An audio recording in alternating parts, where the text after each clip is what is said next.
Let's get to the news. All right, first up this week, we have to talk about Twitter. So at long last, Elon Musk has closed on Twitter. He fired the top executives, CEO, CFO, and their lawyer. He had his engineers from Tesla check the code. He plans to fire 25% of the staff.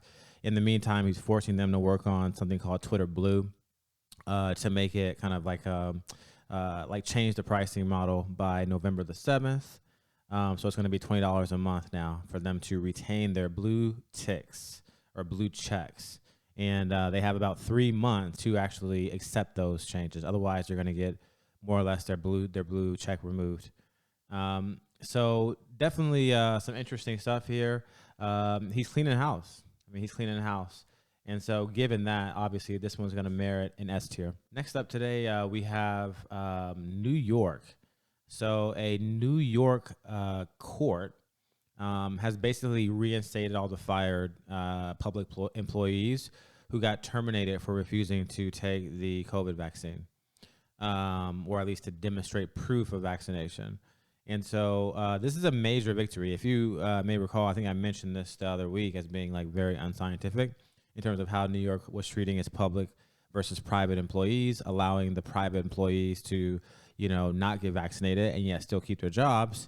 And yet, because of unscientific reasons, firing all these public employees. It was everything from cops and, paramedics and nurses and fire department people, and just regular bureaucrats as well. So this is a big deal, and I think one of the reasons why it's such a big deal is that not only were they reinstituted or rehired if they're still around or still in the city or in the state, but they were also given back pay, and you can use this as legal precedent. So the hope is because the court called the ruling or the practice of firing these employees arbitrary and capricious, that legal precedent might actually be able to be leveraged in the future to be able to make sort of additional claims against vaccine mandates. So huge breakthrough from a legal standpoint there. Gonna move this one into the A tier. All right, next up we have Kanye West, or Kanye Titta. Let's just say yay. A lot has been going on. It's gotten to the point now where, like, even though I disagree with his comments about, Jews, man, a part of me almost feels like shocked and even sad for the guy. He has lost, or he said he lost, about $2 billion after all these brands, Adidas, Balenciaga, Gap, and others, severed ties with him. So he's just been devastated. Downward spiral, losing his entire empire. It's really crazy. He even lost his Donda Academy out in California and wrote like a pleading letter, basically asking for people to just at least spare the kids. I mean, it's been devastating, to be honest. And while I feel bad for the guy, I feel like there's a lesson to be learned here that I used to hear as a kid, which is pick your battles. Kanye could have just stayed focused on George Floyd and BLM and let that be that, one major controversy at a time. Instead, he wanted to poke the bear. Instead, he wanted to, sacrifice that righteous cause, in my opinion, of telling the truth about that movement for getting lost and sidetracked into this sort of anti-Semitic black hole that's destroying his life. The world can only take, one controversy at a time. If you put two on them, well, now you're like a lunatic, a madman, and a criminal. Get them to slowly process that first big meal before you make any crazy claims like this. Again, pick your battles one at a time. He made a stupid comment. He double, tripled, and quadrupled down upon that comment in every way, shape, and form, and he's committing career suicide here. So kind of crazy, honestly. Ultimately, I'm going to give this one an S tier as well. The reason is it's one of those things where, like, this is a lesson learned kind of situation. They do this so they can, intimidate other people, other powerful people, right? So, if they can hit Kanye, maybe they can hit anybody. Maybe Jay-Z, maybe 50 Cent, maybe Elon Musk. You never know. how protected are your investments? How safe are you really? You know, there's a reason I use an avatar in this YouTube channel or whatever, because, obviously there are many enemies out there. Their life's purpose is to seek and destroy. They are a human missile, and that is their purpose for being on this earth. So we not like when I say culture war as the name of this channel, I mean it. Like, we are at actual war. What happens in war? Lives get destroyed and wealth is seized. Okay, we're at war. This is just yet another example of that. So you got to try to live, in a wise way, or else everything that you worked for can be destroyed overnight by people who do not have your best interest at heart. Okay, so moving on, we got to talk about a couple of big debates this past week. So John Fetterman debated Dr. Oz, and then Lee Zeldin debated Kathy Hochul out in New York. Both were amazing debates and really like boosted Republicans net at the end of it, from what I saw. And look, I personally like the Lee Zeldin performance more. I'm a bigger fan of, let's take a guy who you have modest expectations about and see them significantly overperform.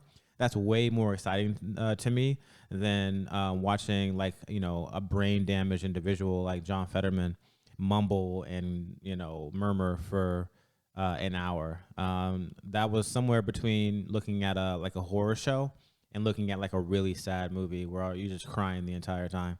It was just tragic to watch this abuse of this individual paraded out there on the world stage. Just disgusting.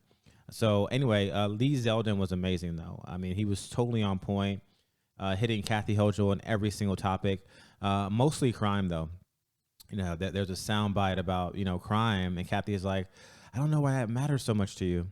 Boom. So he really is beating her on that crime situation. The rumor is that if he's elected, if Fetterman is elected in the Senate in Pennsylvania, then he'll basically have someone replace him.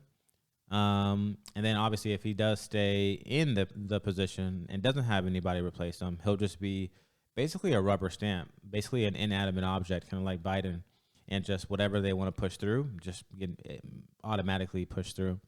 So I'm actually going to move this again to the S tier. I think this is big, mainly because of this headline, right? It was tough. Fetterman supporters voiced concern that debate performance will sway undecided voters. That is a very, very reasonable opinion to have. Okay. Any rational individual who saw that debate would land on that conclusion. I think that there was a poll out of like Pittsburgh after the debate showing something like 80% of people thought that Oz won the debate. That's a big deal, despite what the pundits on CNN and other places say. Oh, it was a tie or Fetterman won. No, people can see. Okay. So next up, we got to talk about this whole Paul Pelosi situation. So Paul Pelosi is in deep doo-doo at the moment. It's because he was basically bashed in the head by a nudist activist of some sort out in San Francisco. And the theories have evolved. First, it was, random violent attacker attacks Paul Pelosi in crime-ridden San Francisco. And then, people online are like, hold on a second. Particularly, I think her name is Harmeet Dillon, the lawyer on Twitter. She was like, hold on a second. These people are heavily guarded. You are third in line for the presidency. You don't just, teleport yourself into Paul Pelosi's residence and hit him with the hammer. They have great security. They're hard to find. It's a big compound. They got cameras everywhere. So it's not a random violent attacker or break-in. And then the theory was, okay, it must be a MAGA extremist, some kind of like right-wing Trump supporter out here looking for vengeance. But then some data came up that would suggest that wasn't the case, because you look at the attacker's home. His name is David DePape, and he has like a BLM sign in front of his home. He has some like rainbow flag in front of his home. And then you look into his history, and he was part of the Green Party. He's in San Francisco as a nudist. That's not exactly MAGA for the most part. It's more of a lefty progressive kind of thing going on. So then it kind of evolved into, okay, maybe he was a left-wing activist. And now the current trend or line of thinking is like this is actually a lover's quarrel. So Paul Pelosi has a thing for dudes, for man butt, as it were, and they got into some dispute. Maybe it was about Nancy Pelosi from a relational slash romantic perspective. I don't know, like a jealousy thing. Maybe it was a dispute over drugs. Maybe it was a dispute over politics. Who knows? Maybe it was just, I don't know, an accident. I don't have no idea. But the thinking is they got into some kind of dispute, and that is what ended up causing Paul Pelosi to get hit in the head. So it says here, DePape allegedly beat Pelosi with the hammer and fractured his skull while shouting, "Where's Nancy?"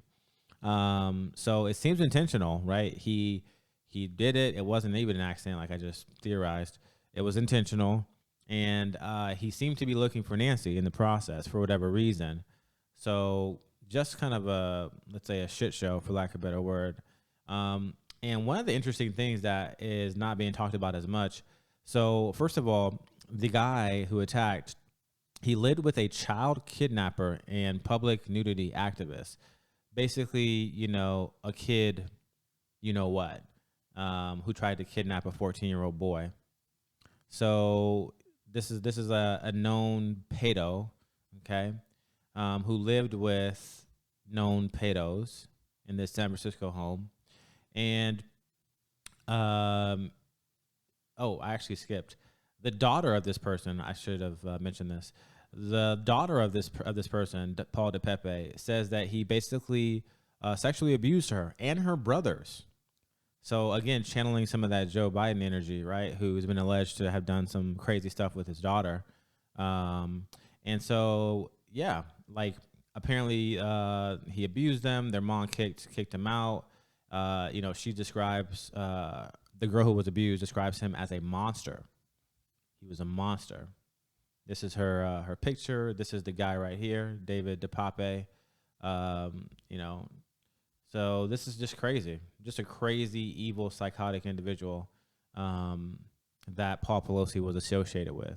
And look, there are some valid reasons to have, let's say, problems with what's happening. Elon Musk pointed out, right? He said in response to a tweet from Hillary Clinton, there's a tiny possibility that there might be more to the story than meets the eye. And then he got called out for that and ended up deleting that tweet. But, there are some anomalies. Paul Pelosi called the police and described the man as a friend, right? He didn't say a stranger broke in. There's evidence to suggest that that person was there consensually, meaning he didn't break in. They were up doing, some explicit activities at 2:30 a.m. And, there's it's basically he was invited in, right? And then there's no video footage yet. So if you're third in line for the presidency, you're going to have plenty of cameras. And yet they haven't released any video footage yet. So very, very weird. And then that loser Jimmy Kimmel comes in and he says, Elon Musk has been interesting over the years to watch you blossom from the electric car guy into a fully formed piece of beep. So Jimmy Kimmel sharing his mind. If there's one person in entertainment who I don't think is impressive is Jimmy Kimmel. He's one of the most unimpressive individuals I've ever seen. He would have been nothing without the Man Show. What a loser. He went from being the guy who paid women to jump on trampolines to actually getting up there and jumping himself like some kind of Democratic cheerleader. Stuff flopping all over the place. Just pathetic. Thoroughly unimpressive dude. I've never found him to be talented, interesting, provocative, thoughtful, clever, handsome, strong. He's just lucked his way into some measure of success. And how dare you come after the richest man in the world? What a little lapdog. What a pathetic little spineless guy. But anyway, so yeah, I think my main takeaway actually from this entire story really that I think is probably unhighlighted is, conspiracy theories are now mainstream, So for this leftist Green Party progressive person, And like, let's be clear about it. You know, progressive Green Party people, they care about Green New Deal and climate change and living wages and social justice and all the rest. You know, for this person to be like, hey, all these conspiracy theories are true. And this is the backstory, right? They initially thought he might be a MAGA guy based upon some of his Facebook posts or whatever online social media posts. So if you look at some of his, so this is an article from CNN. You know, it says things like, you know, DePape posted links to YouTube video with titles like Democrat farce commission to investigate January 6th collapses. Global elites plan to take control over your money. You know, My Pillow CEO Mike Lindell alleges that the 2020 election was stolen. Other posts include transphobic images, links to websites claiming COVID vaccines are deadly. So he's very, very much in like the conspiracy train. And then he has this one about BLM and about George Floyd, you know, basically suggesting that Floyd died of an overdose. That's another taboo. You're not supposed to do that one. So we're in this interesting situation where, you know, give a conspiracy theory a year or two, and a lot of the time it comes out to be correct. You know, I think looking back on history, like these past 2.5 or so years will be one of the biggest red pills for a lot of individuals. And it may not be a full red pill. It might just be, I can at least see where you're coming from. You know, I have a friend who disagrees with Donald Trump in every way personally. And, but he says, look, if there's one thing he was right about, it's fake news. The whole idea that Trump had about fake news, right? That's half a red pill right there. He may not vote red in the future, but just seeing those ideas like go mainstream and gain acceptance is very interesting to me. So ultimately, I'm gonna move this one to an A tier, mainly because they've been doing a pretty good job in suppressing. That's why it doesn't deserve the S tier just yet. They've been doing a really good job playing the Jimmy Kimmel lapdog, little chihuahua, all bark and no bite. So because of that, the smoke screening, the suppression is keeping people a little bit asleep. But people who are in the know, they know what's up. They just don't want to say it. There's rumors that even the San Francisco Police Department is nervous. They don't want to say what the truth is because they know Pelosi might destroy them. I mean, they're that powerful. Okay. And so next up is PayPal. They very stealthily re-added the $2,500 fine for content that they don't like. This is how they get you. This is how they get you. They very stealthily, like when people are not paying attention. I will say this is faster than I would have expected. This is faster than I would have expected. They just have no shame. They just have no shame. They hate you. They're bold as hell. You know, hate machines that need to be replaced with neutral service providers. They just have no shame. You know, they got a roar the last time and walked it back. Now they're getting a little whimper. Just a couple of influencers talking about it, and people are like numb to it now. So therefore, they're probably going to be able to keep it in effect this time. And then last up today is the story around the Progressive Democrats. So this one really caught my eye. So basically, the Dems released a letter asking for diplomacy in Ukraine. You know, just saying we want diplomacy. They weren't anti-war. You know, they weren't pro-Russia. They just want some diplomacy. And very, very quickly, when this letter came out, they walked it back, saying, "Hold on a second. You know, we signed this back in June. The situation has changed. We don't stand by this letter anymore." And they all just walked it back. And I have to say, this is one of the more pathetic displays that I've seen by Democrats in recent memory, probably since the defund the police stuff. You know, this is why Tulsi left the party. And, you know, I was being optimistic. I thought that maybe, you know, with AOC getting shouted down in the past couple of weeks or so at her town halls, you know, maybe with Ilhan Omar, you know, she got shouted down at her own town hall recently as well. You know, maybe the Dems were like forming some inkling or shadow of a conscience and responsiveness to the American people. Hell no. None of that. Like, these people are just as pro-war as they were before any of those town hall shoutings with Ilhan or AOC. So very disappointing, you know, to see them walk this back like this. Really showed a lack of leadership here and full steam ahead on the war effort. I'm putting this into A tier as well. It's kind of par of the course from my perspective. But if I was a left winger, I would be like disappointed in this one, to be honest. If I was a normal left winger, I would be like, wow, that's a really pathetic and shameless display.